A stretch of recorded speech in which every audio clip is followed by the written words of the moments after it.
The double herringbone stitch is worked between two stitch lines. Begin by making a row of the herringbone stitch.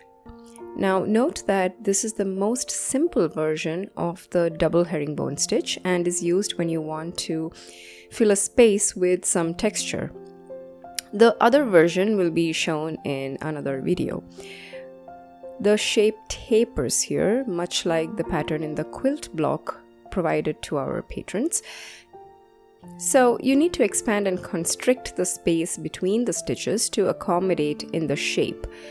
The closer you place the stitches, the denser it will appear.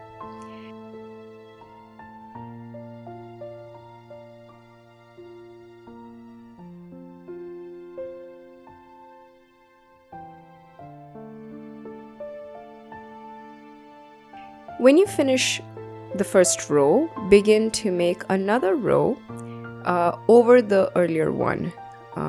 And work it in such a way that you are filling the gaps made in the first row. This creates a braided or a kind of a woven effect. I'm showing you the stitch in a single color to demonstrate how it can create a dense filling with texture. Now this stitch is decorative when worked with two colors.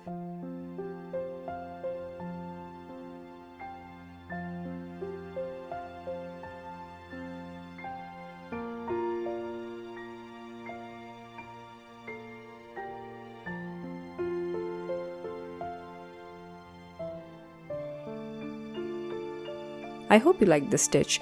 Let me know where will you try this. Thank you so much for watching.